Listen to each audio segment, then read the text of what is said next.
जैसे हर टाइप को पहचानना बहुत क्रिटिकल है, इस टाइप को भी पहचानना बहुत क्रिटिकल है, लेकिन ज्यादा क्रिटिकल इसलिए है, देखें आई 8 तरह के आई बच्चे होते हैं, there are 8 types of introverted kids, बाकी 8 एक्सट्रोवर्ट होते हैं। हाँ, तो ये जो इंट्रोवर्टेड किड्स है ना, इनका बहुत ऑब्वियसली ये बताते नहीं है इन्हें क्या चाहिए, ये अपने जज्बात और एहसासात एक्सप्रेसिव नहीं होते। आपको पिक करना है इनको क्या चाहिए, इसमें ज्यादा एक्सपर्टीज की जरूरत है बीइंग अ पेरेंट, और पेरेंट को मेहनत भी ज्यादा करनी पड़ती है। बिल्कुल मेहनत ज्यादा करनी पड़ती है और ज्यादा अटेंशन भी देनी पड़ती है इन बच्चों को, मगर फिर मेरा अपना ख्याल है कि ये बहुत रिवॉर्डिंग भी होता है। आप थोड़ा सा बच्चे को समझ लें, एक दफा उसकी सेल्फ स्टीम बिल्ट हो जाए तो फिर ये बच्चे के लिए लाइफ लॉन्ग एसेट होता है। तो हीलर आपने पूछा कि इनको क्यों कहते हैं हीलर, इनको बड़े प्यारे प्यारे अल्फाज हैं जो INFP के लिए, जैसे आइडियलिस्टिक भी कहते हैं, बाउंड काउंसलर भी इनको कहते हैं, विजनरी भी इनको कहते हैं। तो INFP जो है ये एहसासात के मलका होते हैं, एहसासात उसके चैंपियन होते हैं। और ये देखें, यानी इनका इंट्रोवर्टेड फीलिंग जो है ये इंसान साजी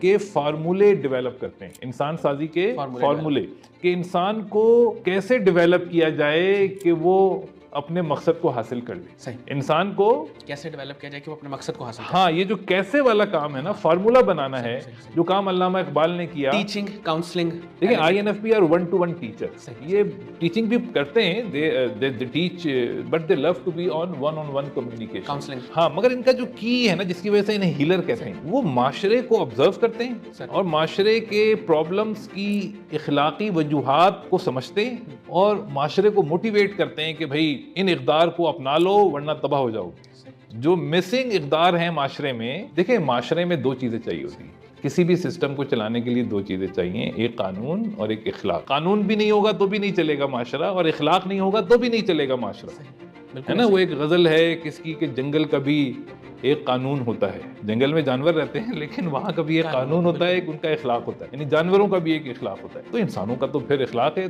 तो इंसानों की प्रॉब्लम्स किन इखलाकी पस्ती की वजह से हुई हैं और उनका तदारुक कैसे हो सकता है, ये INFP को दिख जाता है और ये उनको मोटिवेट करता है कि ये इस तकलीफ से माशरे को कैसे आज़ाद किया जाए। आप पूरी अल्लामा इकबाल की शायरी ले लें, वो इसी बात का जवाब है, इसी सवाल का जवाब है। प्रॉब्लम है इखलाकी पस्ती, हमारी प्रॉब्लम्स क्या हैं और उनकी इखलाकी वजूहात क्या है। उन्होंने इखलाकी प्रॉब्लम की बात नहीं की, प्रॉब्लम्स तो जनरल होती हैं लेकिन उनकी वजूहात इखलाकी होती हैं।